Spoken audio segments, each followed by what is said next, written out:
একটি ছোট্ট গ্রামে বাস করতেন এক গরিব কিন্তু পরিশ্রমী দম্পতি।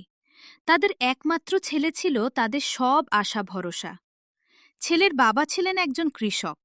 দিনের পর দিন রোদে পুড়ে ঘাম ঝরিয়ে মাঠে কাজ করতেন, শুধু ছেলেটার ভবিষ্যৎ গড়ার জন্য। মা বাবা নিজেরা কষ্ট করে ছেলেকে ভালোভাবে পড়াশোনা করালেন। শেষে উচ্চশিক্ষার জন্য তাকে শহরে পাঠালেন। ছেলেটা শহরে গিয়ে নতুন জীবন পেল, নতুন বন্ধু, নতুন পরিবেশ, আধুনিকতা। ধীরে ধীরে সে বদলে যেতে লাগল। গ্রামের সেই সরল ছেলে যেন হারিয়ে গেল। তার জায়গায় এলো অহংকারে ভরা এক নতুন মানুষ।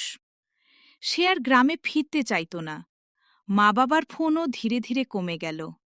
তারপর একসময় প্রায় বন্ধ হয়ে গেল। কিছুদিন পরে সে শহরের এক আধুনিক মেয়েকে বিয়ে করে ফেলল, বাবা মাকে কিছু না জানিয়েই। গ্রামে বসে মা বাবা প্রতিদিন অপেক্ষা করতেন, হয়তো আজ ছেলে আসবে, হয়তো একটা খবর দেবে।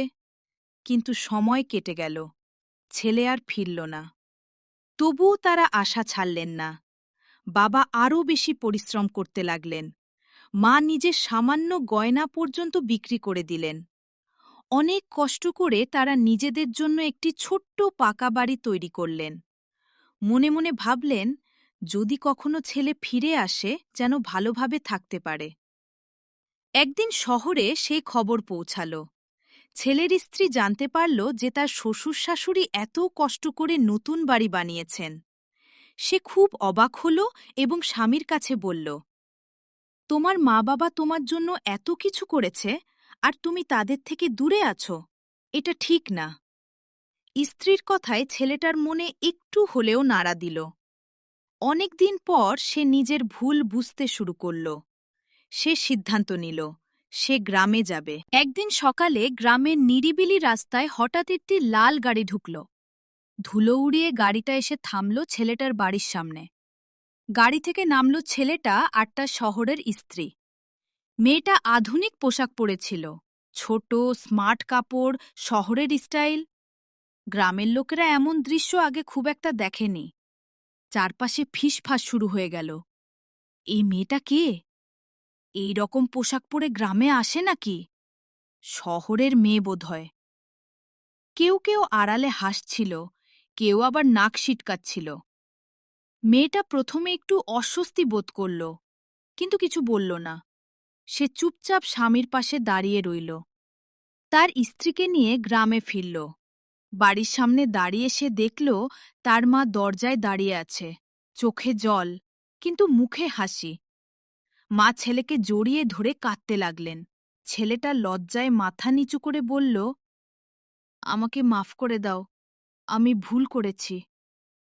ছেলেটা শহর থেকে তার মডার্ন বউকে নিয়ে গ্রামে আসার পর থেকেই বাড়ির পরিবেশটা একটু অস্বস্তিকর হয়ে উঠেছিল।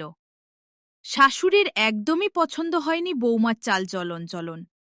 কিন্তু মেয়েটাও খুব একটা পরিবর্তন আনল না।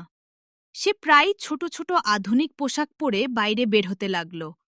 গ্রামের রাস্তায় হাঁটত, ফোনে কথা বলত, সবকিছুই শহরের মতো। একদিন দুপুরে সে আবার ছোট ড্রেস পরে বাইরে বের হল। শ্বশুর দরজার পাশে বসেছিল। তিনি অবাক হয়ে তাকিয়ে রইলেন, কিছু বললেন না, কিন্তু তার চোখে বিস্ময় স্পষ্ট ছিল। এদিকে শাশুড়ি সব দেখে রাগে ফেটে পড়লেন। তিনি জোরে বলে উঠলেন, এইভাবে কেউ বাড়ির বউ হয়ে বাইরে যায়? আমাদের মান সম্মান বলে কিছু আছে? মেয়েটা পাত্তা না দিয়ে নিজের মতো চলে গেল। শাশুড়ি তখনই ছেলেকে ডাকলেন, এই শোনো, তুমি কি কিছুই বলবে না তোমার বউকে? গ্রামে সবাই কি বলছে জানো? ছেলে একটু অস্বস্তিতে পড়ে বলল, মা, ও শহরের মেয়ে, একটু সময় দাও, সব ঠিক হয়ে যাবে। কিন্তু শাশুড়ি থামলেন না। সময় দিলে কি সব ঠিক হয়? আজকে যা করছে কালকে আরও বাড়বে। তুমি যদি এখনই না বোঝাও পরে আফসোস করবে। বাড়ির পরিবেশ ক্রমশ তিক্ত হয়ে উঠতে লাগল। ছেলে মাঝখানে পড়ে গেল, একদিকে মা, অন্যদিকে স্ত্রী।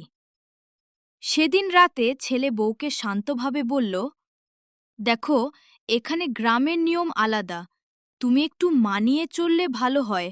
মা খুব কষ্ট পাচ্ছে।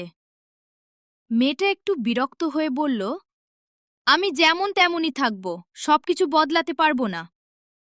এই কথায় ছেলেটা চুপ করে গেল।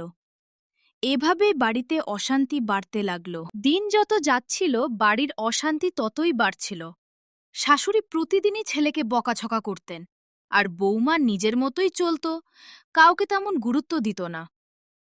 একদিন সন্ধ্যায় পরিস্থিতি চরমে পৌঁছালে শাশুড়ি রাগে ছেলেকে বললেন, এইভাবে আর চলতে পারে না।